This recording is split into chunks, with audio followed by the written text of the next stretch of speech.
శ్రీమాత్రే నమ. భగవద్బంధునుడా నమస్సుమాంజలి. గురుదేవుల పాదపద్మాలకు శిరసాష్ట నమస్కారాలు. శ్రావణ మాసము పరమ పవిత్రమైన మాసము. ఈ రోజున ప్రతిరోజు విశేషమైన రోజే. చాలామంది ఆరోగ్య సమస్యతో బాధపడుతూ ఉన్నారు. ఖచ్చితంగా ఈ శ్రావణ మాసంలో వచ్చే సప్తమి సూర్యనారాయణ స్వామికి చాలా చాలా ప్రీతికరమైంది. ఎలా ఆచరిస్తే కనుక ఆరోగ్యమైన సమస్య ఉంటుంది అంటే కనుక, ఇప్పుడు ఈ ఏజీ ఆ ఏజ్ అని ఏమి లేదు. ఇంతకుముందు పెద్దలు అంటే ఏజీ పైన వారికి మాత్రమే ఆరోగ్య సమస్యలు వస్తూ ఉండే. కానీ ఇప్పుడు పుట్టిన పిల్లల కానుంచి సమస్యగా మారిపోతూ ఉంది.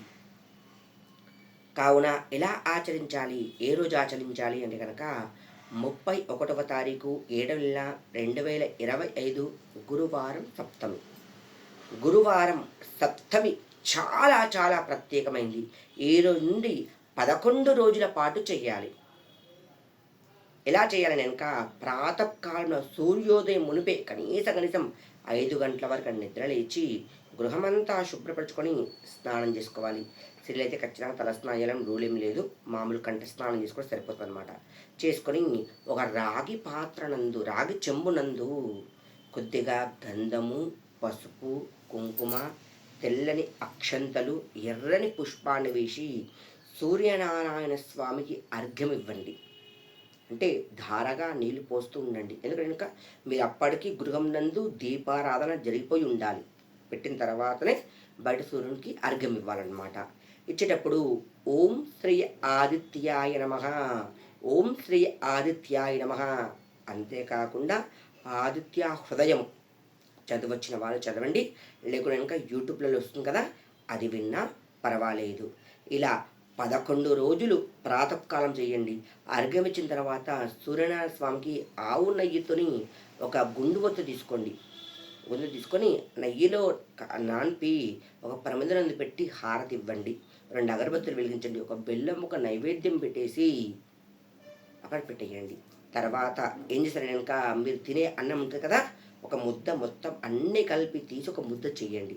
చేసి మనసు పూర్తిగా నమస్కారం చేసుకుని ఒక పక్షులకు పెట్టండి. ఈ 11 రోజులకు నీతం చేయండి.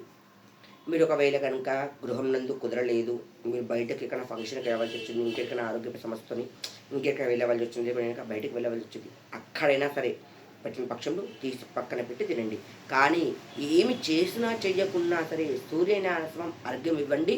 ఓం శ్రీ ఆదిత్యాయ నమః, ఓం శ్రీ ఆదిత్యాయ నమః కనీసం ఈ మంత్రాన్ని సరే 108 సార్లు చదవండి.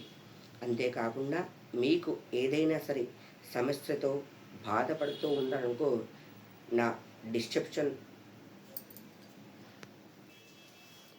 డిస్క్రిప్షన్లో మంత్రాలు ఏమైనా లోపాలు ఉన్నాయనుకో, మీరు కామెంట్ రూపంలో తెలియజేయండి. అంతేకాకుండా మీకు ఎలాంటి సమస్య ఉన్నా సరే నాతో మీకు చెప్పండి. ఖచ్చితంగా మీకు సమస్య పరిష్కారాన్ని ఖచ్చితంగా చూపెడుతూ ఉంటాను. ఏదో ఒక దారి. ఎన్ని నమ్ముతూ ఉన్నారు, ఎన్నెన్నో చేస్తూ ఉన్నారు, అయినా ఫలితం రావట్లేని ఎవరైతే అధికంగా బాధపడుతూ ఉన్నవారు ఉన్నారనుకో, ఖచ్చితంగా నన్ను సంప్రదించండి. మీకు అన్ని విధాలుగా ఆ జగదాంబిక జగన్మాత దుర్గావారాగిదేవి కృప మీ అందరిపై ఉండాలని చెప్పేసి మనసా వాచా కరుణ ధ్యానిస్తూ ఉన్నాను.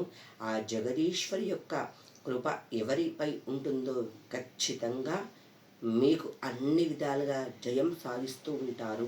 శ్రీమాత్రే నమః. నా ఛానల్క లైక్ కొట్టండి, షేర్ చేయండి, సబ్స్క్రైబ్ చేయండి. జగదీశ్వరి అనుగ్రహ కృపా కటాక్ష వీక్షణ సిద్ధిస్తూ